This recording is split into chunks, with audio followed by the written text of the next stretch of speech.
What is up? Welcome to Better Than Ever Live, coming to you from Charleston, South Carolina on a gorgeous day here in Charleston, South Carolina. Wherever you're watching, wherever you're listening, I hope you're having a beautiful day and I hope you're making today your masterpiece. My name's Dr. David Geier, orthopedic surgeon, sports medicine specialist, and media medical expert. A whole lot to get to today. I think I'm pretty sure there are 14 different research studies here that we're going to talk about. A lot of good stuff. Remember what we're going to talk about today. I am not giving you medical advice. I am not your doctor. You're not my patient. You're welcome to come see me in Charleston or see me in Charlotte, North Carolina. If you have a bone or joint injury and want to feel and perform your best, that's what I love to do, is help you feel and perform better than ever, regardless of age, injury, or medical condition. So you're welcome to come see me, but this is not medical advice. I am giving you information and education on these topics. I am not telling you what to do, but these are things that you should consider and talk to your doctor about. If you've got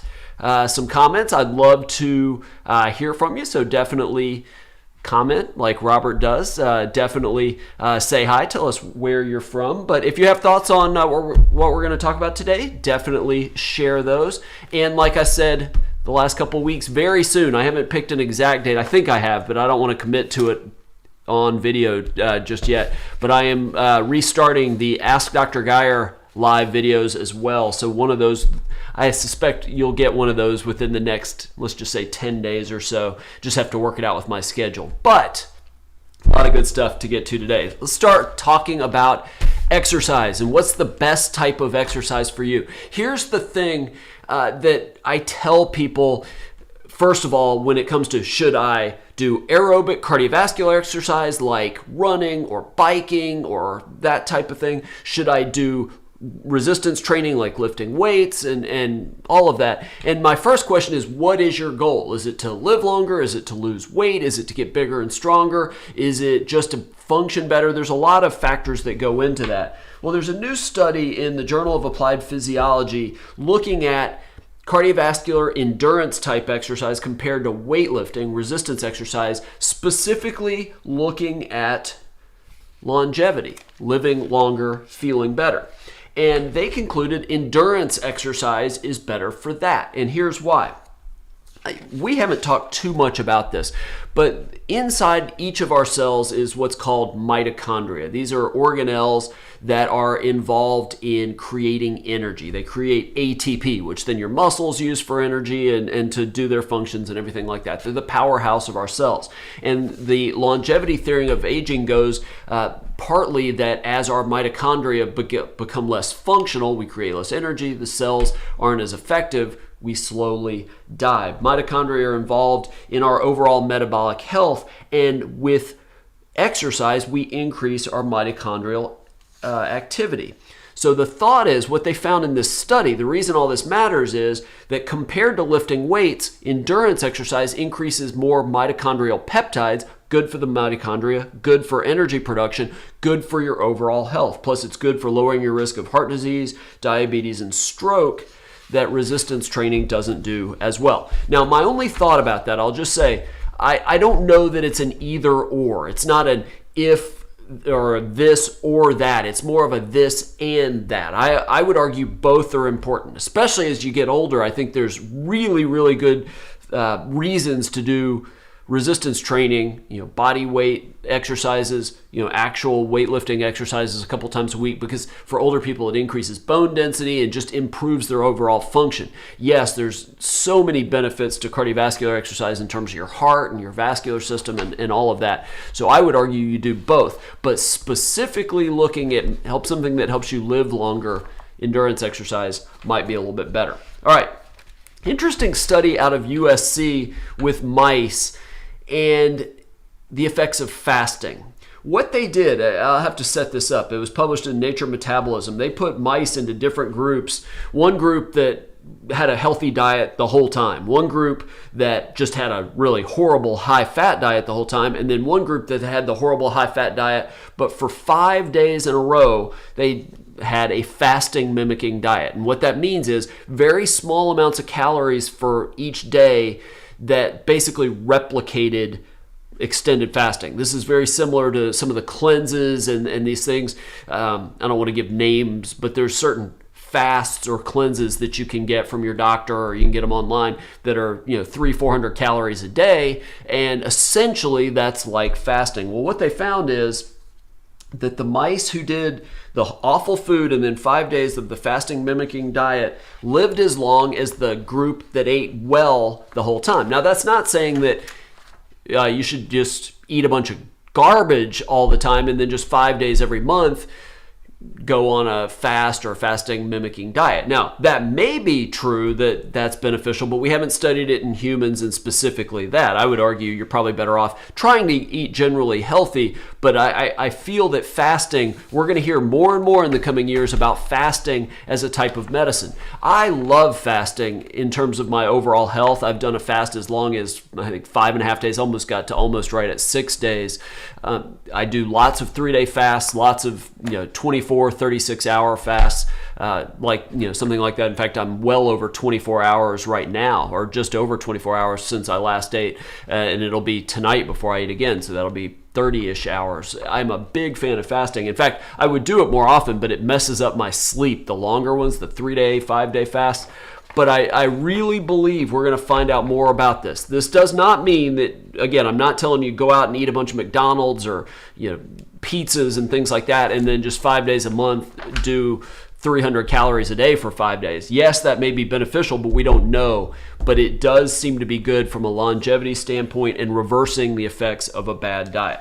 All right, speaking of longevity, what are things that you might be able to drink, that you might be able to eat, that could be potentially good for you? So we're going to talk about a couple of those. First one we're going to start with is matcha tea. And this is something I have in my refrigerator that I don't drink all that often. It's fine. I like it. I'm not a huge green tea person, just my personal thing.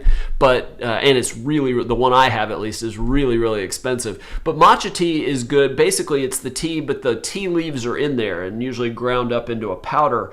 And there is a study that shows it has some amazing health benefits. Matcha tea, again, because the whole leaves are in there, it has more concentrated amounts of the nutrients that are found in just regular green tea. They're rich in antioxidants called polyphenols, which are good at protecting you against heart disease, cancer. They're better for regulating your blood sugar, for lowering your blood pressure, and just good in terms of anti-aging.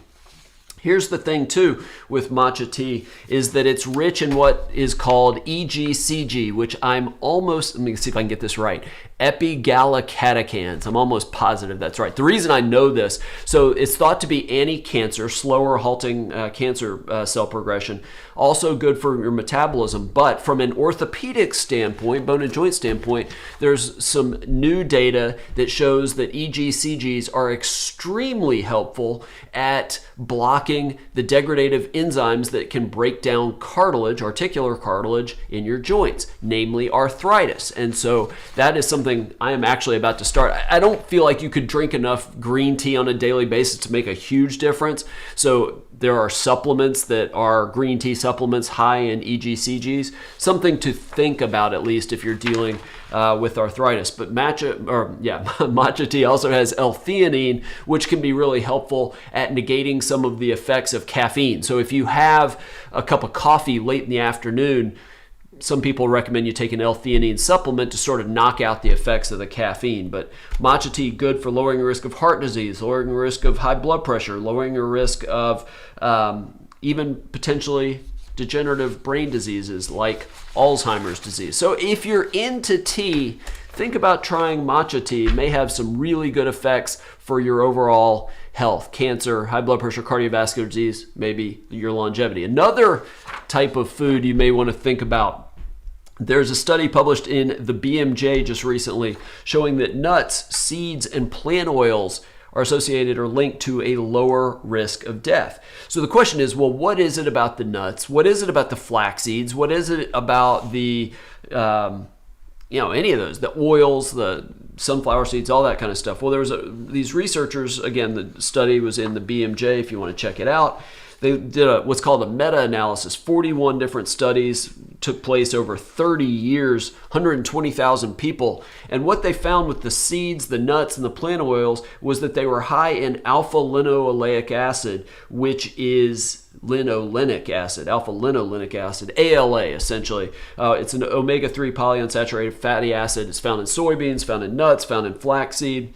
Seems to lower your risk of death. And this is really interesting. You eat foods high in ALA, 10% lower risk of death from all causes, 8% lower risk of death from cardiovascular disease, 11% lower risk of death from coronary heart disease. So really good. And that's why so many of the diets, the Mediterranean diet and so many others, talk about nuts and seeds as part of the diet. I've said all along, my concern with nuts is they're sort of a domino food, meaning it's hard to eat just one or two or a small amount. You end up eating half of a huge bag of them. At least that's my issue with almonds, which I love, but I can eat literally my body weight in almonds if I'm not careful. But here's the thing. They did find in that meta-analysis, people with the highest amounts of ALA intake did have a slightly higher risk of cancer. So it's something to think about. Moderate intakes of nuts, seeds, plant oils seem to be potentially good. Just don't overdo it. All right, completely pivoting now. Let's talk about posture as you get older. And if you're watching this live, or even if you're driving somewhere, if you're in your car somewhere listening to this podcast, my guess is you're sort of hunched over, especially if you're sitting at a computer at your desk, which noon Eastern time, 9 a.m. Pacific, a lot of you are probably at work if you're watching this live. Posture is a big deal, especially as you get older. As your body, you've seen older people, elderly people especially, they sort of hunch over. Let me turn to the side so you can see. They get what's called thoracic kyphosis. Their thoracic spine sort of bends forward like that, and that can really be a problem, contributing to impaired mobility. That can lead to some certainly back issues. Probably has some respiratory effects too, compressing the lungs and things like that. So we need to do what we can to have good posture as long as we can. And there is a new study published in the Journal of Physical Therapy Science that shows that yoga is the best type of exercise we can do to improve our posture. What they did, they studied 80 women between the ages of 50 and 79, weekly yoga sessions focused on posture, and it did more for improving their spine mobility than any other type of exercise. Why is a little trickier. It could be that you're strengthening the core muscles and the stabilizing muscles, allowing it just be easier to be in an upright position, better posture. But they also suggest that maybe it enhances your mindfulness and your self-awareness, so you notice when your posture's bad. I don't know. I'm not much of a touchy-feely person. Maybe there's something to that. To me, that doesn't make all that much sense, but maybe. But I like the core stability part and just making it easier to be in that position. I'm a huge fan of yoga. In fact, this study found that yin yoga is the best type of yoga for posture. I am not a connoisseur of all the different types of yoga, but that sounds reasonable to me. I'd be curious to hear your people that are big yoga people. Let me know. Certainly seems to be good. I've always wondered about only doing yoga as a type of exercise. I just don't know that personally seems to be enough. I would add more cardio and add more resistance, but I know you get some of that with yoga, but certainly seems to be good for adding every week or two flexibility, posture, all sorts of other reasons. All right, another complete pivot, and that is screen time. When you go home, if you're watching this live or if you're driving and listening to this as a podcast, when you get home, if you have kids, pay attention to what they do right after school, while they're doing their homework, right after dinner. Are they watching TV? Are they on their phones texting or doing social media or playing video games? And pay attention to how long they do it. Now, parents for a long time, since social media has been a big deal, have been very, very worried about screen time leading to all sorts of issues in terms of psychological issues and attention issues and academic performance issues. Even the American Academy of Pediatrics has weighed in on this. And the question is, what is the effect? So there's this really interesting study. It came out of the University of Colorado at Boulder. They studied 12,000 kids, 9 and 10 years old, and they looked at all kinds of factors, things like mental health, behavior, friendship, sleep, based on how much the kids did screen time. And so Here's what they said, and this was published in PLOS ONE. Surprisingly, no association between how much time a kid spent on the screen and any sort of depression or anxiety. That's certainly good. Greater amounts of screen time were actually associated with better relationships with peers. That was true for both boys and girls. They tended to have more friends, and they thought that maybe the screen time use and social use, social media, maybe interactive video games, helped them be more social. So in that sense, good. But there were some negatives. This probably will not surprise anybody. The kids that spent more time on screens, higher level of attention problems.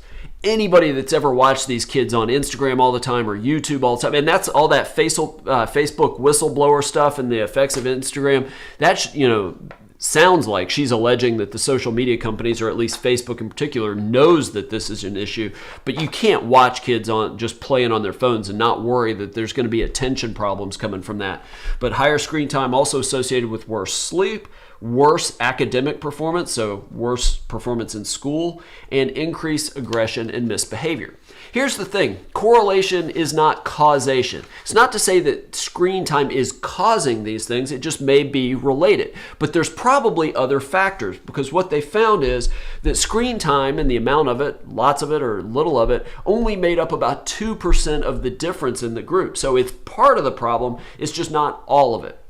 I'm not in and of itself opposed to kids on social media, on their iPads or tablets or on their phones sometimes. I would argue screen time, especially when it comes to academics, has revolutionized education for the better in a lot of ways, and will continue to do that because so many of our jobs as adults rely on technology. Better to get the kids in it now. I would just say, hey, make it a small part of their day, make sure they get their schoolwork done, and get outside and get exercise as well. This is not an either or.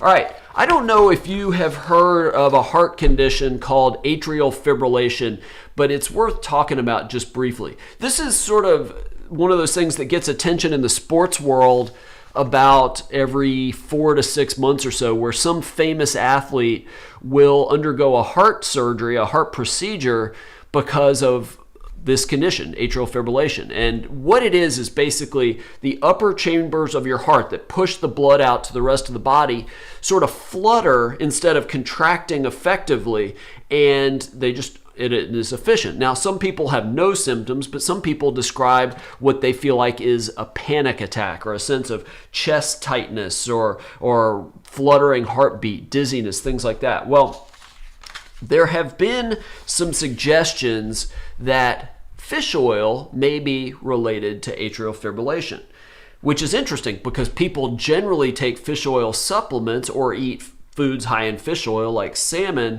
to lower their risk of heart conditions. Well, there's a study that just came out in the journal Circulation, studied 81,000 patients that basically had no atrial fibrillation, followed them for 5 years, and over that period of time, just under 4% developed atrial fibrillation. What they found out is the ones that took fish oil, or that consumed a lot of fish oil, had a much higher risk of atrial fibrillation, especially when you reached 1 gram a day on average. Your risk of developing atrial fibrillation increased almost 50% compared to people that didn't take them. If it was less than that, you took less than that, and most fish oil supplements are in the 300, 400, 500 milligrams, so you'd be less than that, but still an increase of 12% compared to other people. Now, I'm not saying, and the study authors are not saying, that if your doctor wants you taking them that you should stop. Just talk to your doctor.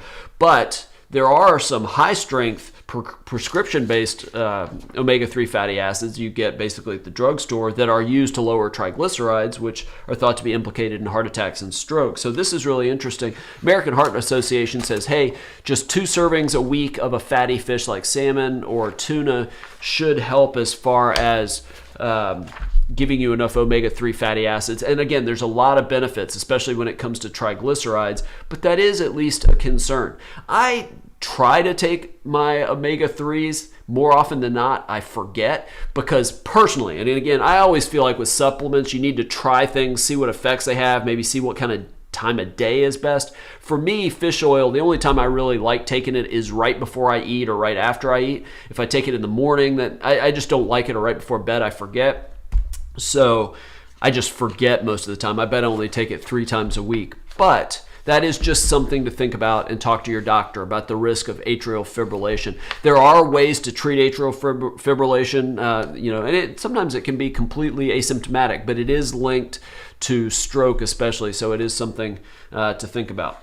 All right, I bet at least once or twice in the last 3 or 4 days, somebody has asked me, either in my practice or just friends of mine, if they could do one thing, make one change in their diet, what would it be? What would have the most impact? And I say the same thing every time, because there's, all right, I'm going to go keto, I'm going to give up gluten, I'm going to give up dairy, I'm going to give up sugar, I'm going to go vegan. I mean, there's all sorts of different ways you could go. And my response is always this, and it's a simple change. It's just not easy. It's only changing one thing. It's just, you got to stick to it. But my recommendation would be to give up what we call ultra-processed foods. And I've talked about this in a prior show. The problem is we're eating more ultra-processed foods than ever before. And these are your prepackaged foods: frozen pizzas, sodas, fast foods, sweets, salty snacks, canned soup, breakfast cereals, frozen dinners, all of that kind of thing. Well, this study that came out just recently, American Journal of Clinical Nutrition, 41,000 adults followed from the beginning of the century, 2001, until not too long ago, 2018. Consumption of ultra-processed foods. In 2001, they were about 53% of our calories on average. That's gone up to about 57%. And what's really increased are the ready-to-eat meals, the ready-to-heat up and eat meals, the frozen dinners, that kind of thing. Surprisingly, intake of some of the sugary foods and drinks, sugared drinks, soft drinks, has actually gone down. So that's potentially good. But here is what also went down, and this is definitely not good. Whole foods. People are just not eating whole foods. It used to be 32.7%, so about a third of our calories came from whole foods. Now it's down to about a quarter of our calories, which is not good. I get it. The prepackaged foods, things that come in bags, things that come in boxes, are easy. It's so easy to just basically get that, heat it up, and serve it. So easy to go to a fast food restaurant on your way home for dinner. It is just not good for you. So whenever you can, try to cook fruit or cook vegetables, have fresh fruits, have meats if you're a meat eater that are healthy meats, but try to eat whole foods, not so much things that come in a bag or box. Personal opinion, again, not medical advice. Do what you want. All right. Something else that matters to me, if you know me at all, spend any time with me, I care very much about aging well. And part of aging and being vibrant and healthy as you get older is your brain. If your brain falls apart, you can't function. Your health is very quickly going to follow, but it's also your social relationships and everything like that. And plus, if you've ever, and I imagine most of us have had loved ones develop dementia, it's just awful, just terrible. So we always assume that as we get older, our brains are going to, go downhill. But a new study shows that's not necessarily true, or at least not with some functions. Study in the journal Nature Human Behavior says that as we get older, we actually get better at certain cognitive functions and processes. One is one called orienting, or paying attention to a certain location and sort of getting your bearings. Inhibiting distractions and focusing on a task actually gets better as you get older. Basically, we develop better what we call executive controls than younger adults and certainly kids. Our overall ability to function at a higher brain level, again, based on things like orienting, navigation, language, reasoning, and decision-making all seem to improve as we get older. Now, the question is, can we enhance that? There are all these apps, if you go on to like Apple's App Store, and I'm sure other platforms, brain training apps, language-inducing apps, learning to play a musical instrument are all thought to help your brain, and they very well might. Studies show some benefits, some maybe not so much. The question is, can any of that build this? And that's what's important. Very, very important. Protect your brain however you can and do things to build it up. That's going to be one of the best things you can do to live longer and be happier. All right, speaking of being happier, that may actually help your brain. So this sort of works both ways here. Now, a new study shows that the happier you are, the less your brain declines. A study of almost 10,000 Chinese adults that did not have dementia at the start of the study. This is a 12-year period. Nobody had dementia at the beginning, but over the next 12 years, up to just over 13% of these Chinese adults age 60 and older developed dementia. The ones that experienced the least cognitive decline, the least decline of their brain function, the least transitions to dementia, were the ones that were the happiest. They had the greatest levels of psychological well-being. Now, that's all good and fine. The question is, how do we get older people to be happier, just to have better sense of purpose? And so I would argue, and this, I've mentioned this book before, if you go read Blue Zones by Dan Buettner, one of the keys of the people that were living to 100 years old in those communities that had a lot of centenarians were social relationships, people that hung out with other people, sat on the porch and talked or whatever it is. Very, very important. But I would argue whatever that is, whatever makes you happy as you get older, find ways to do more of that. Not just from yes, it makes you happier, but it's also good for your brain. All right, what else is good for your brain? I just finished it, so I don't have it here. But you saw a couple shows ago, maybe, I showed you my drink, the Tianqi. And again, I am not sponsored. This is not a promotion, but I drink this thing 2-3 times a week as clear, calm energy. It's this bright red. To me, it's like a sort of a very, very concentrated Kool-Aid, but it's full of what's called adaptogens, Chinese adaptogens. And again, clear, calm energy. I drink it for the energy purposes. I don't actually know if they market it as a stress relieving drink, but there are more and more stress relieving drinks. There was an article, actually a really interesting article in the New York Times recently, looking into the science behind stress relieving drinks. And I'm not going to call out specific brands because again, I don't have a dog in the fight on this one, but they advertise as drink your meditation, transcend stress, open portal to peace, cool, calm, collected. And what these are drinks. Sometimes they're sparkling water, sometimes they're teas, but they have things like CBD, cannabidiol, is found in marijuana and hemp, things like that. They've got amino acids and things like that. Do they actually work? Well, CBD, there are some studies showing that it may be beneficial for anxiety, and that's somewhat controversial, but there may be something to that. The problem is CBD in drinks has never really been studied from a stress relief standpoint, or there's very little on that. But then the other ones, the adaptogens, the amino acids, really have not been studied in terms of their effect on sleep. And these are things like ashwagandha, I don't even know how you say that, ginseng, things like that. They do have amino acids sometimes, L-theanine, we talked about earlier, L-serine, L-tryptophan. Tryptophan is the one you've heard of with turkey after a Thanksgiving dinner while you're always sleepy. There probably is a sense, they probably have very little benefit in terms of anxiety, but maybe they make you feel calmer and reduce stress. But the flip side, and the makers of these aren't claiming that there's scientific evidence proving that these lower your stress and induce calm, but they probably do have a lot of anecdotal reports saying, hey, people drink it, they feel good. The Tianqi that I drink, I'll have to pay attention to notice if I don't have as much stress, but it does seem to be a good source of energy without the caffeine, so I'm all for it. And they're generally healthy. These are low calorie, usually low sugar, so they're not really harmful for you. It's just hard to know how good they are for you.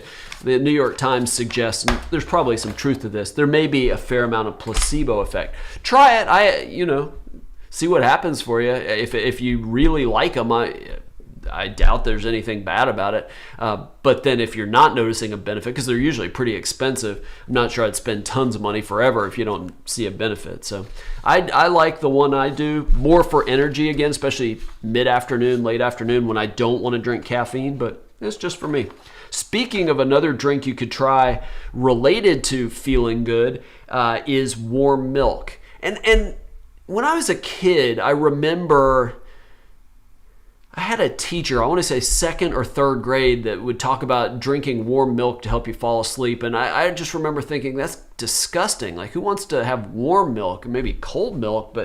And so there was a new study in the Journal of Agriculture and Food Chemistry, if you managed to read your copy of that this month, basically looking at why warm milk makes you sleepy.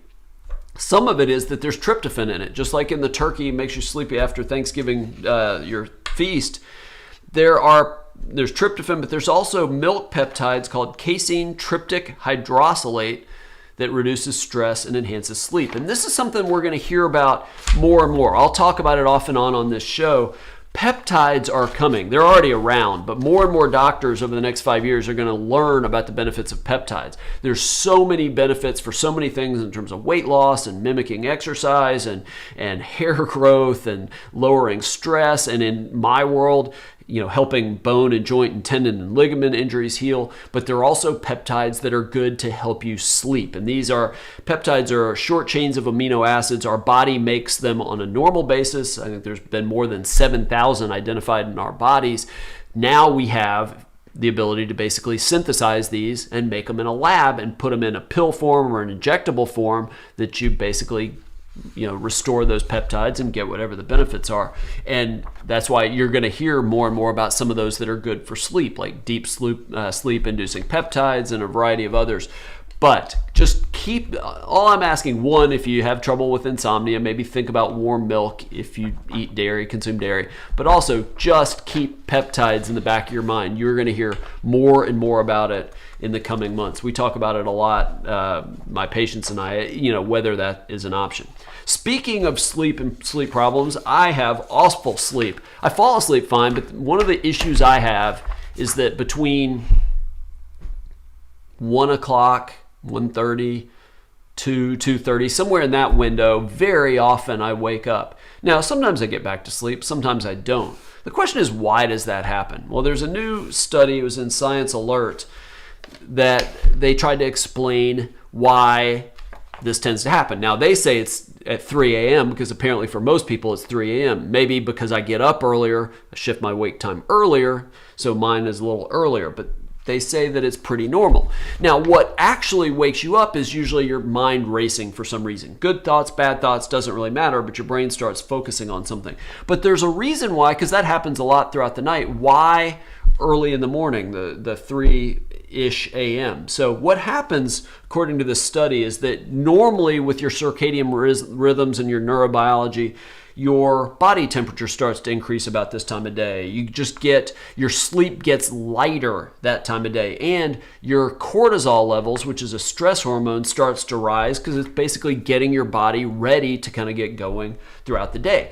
For a lot of people that sleep well, go to sleep the same time of day, wake up the same time, that have good sleep habits, not an issue. Those changes happen, but they stay asleep. But for those that don't have good sleep habits, don't sleep enough, whatever it is, and then your mind starts racing with all those physiologic changes going on, you wake up and can't get back to sleep. So just more interesting than anything else, try to regulate your sleep. Go to bed the same time every night, wake up the same time every morning, get the screens out of the room, that type of light, make your room as dark as possible, maybe as cool as possible, avoid screen time in the hour before you go to bed. There's a lot of different things you can try to sleep better, but if you're waking up in the middle of the night, that can be one reason. And finally, if your sleep is bad, one of the things you probably do to overcome that is taking a nap. And there's all sorts of good reasons for that. That's been shown to improve your mental performance and make you feel better, all sorts of things. But it also may be very, very helpful for making you a better athlete and performing better on the field or in your exercise. New study out of the Frontiers in Physiology. I love this, by the way. They studied all these athletes doing the shuttle run test. I don't know if you played basketball or football, or we did shuttle runs when I played travel soccer, and it's basically running from one line to the other and back, and each lap sort of gets longer and longer, and it's usually a minute, depending on what you're doing. Shuttle runs, just back and forth, and it's a pretty exhausting thing. What they did is they took all these athletes that did these shuttle runs, but they either did it after no nap or after naps shortly after lunch. And the naps were either 25 minutes, 35 minutes, 45 minutes. And what they found was that the athletes that did the shuttle run right after 45-minute naps did the best. Their performance was better. In fact, They were 6% faster. No, they were 9% faster than not having a nap if they did a 45-minute nap. That was the best length in this particular study. So no nap was the worst, 9% faster if you did it after a nap. Another study that also just came out in the journal Sports Medicine, they found that if athletic performance is your goal, 90 minutes of a nap. Yes, this is especially true if you're normally sleep deprived, and a third of Americans or more are sleep deprived. 90-minute nap is best for not just your athletic performance, but also your brain performance. Any more than that actually can be detrimental, because then it tricks your brain into thinking you're sleeping, and you have sleep inertia and you're groggy when you're done. So if you're chronically sleep deprived and you have a big run, or you just want to run faster, or you play a sport, you might want to consider napping, especially if your exercise or your athletic performance is late in the afternoon or at night. That's why you hear people like LeBron James, who even though he sleeps like 9-10 hours a day, still takes 1 to 2 naps on game days, because he's trying to get that athletic boost when playing at 8, 9, 10 o'clock at night. So it's something to think about if you like to perform your best. We talk about it. I help you feel and perform your best regardless of age, injury, or medical condition. Napping may be a key part of that. All right, I went a little long today. I knew that going in that this would be long, so I'm going to stop here. I will be back here Thursday, 12 p.m. Eastern Time, 9 a.m. Pacific Time. A lot of good stuff to get to then as well. Very, very much appreciate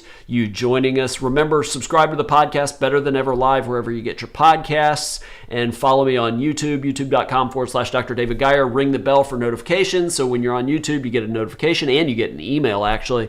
Facebook, I think you get notified as well, facebook.com/Dr. David Geier. LinkedIn as well, even though LinkedIn is changing how they do their live shows, so I may not be able to do it because I use this service called Restream, which sends it directly to LinkedIn, and it sounds like that's not going to be possible anymore.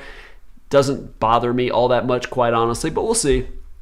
But I'm very, very grateful that you were here. Thank you so much for watching, and I will see you on Thursday. Take care.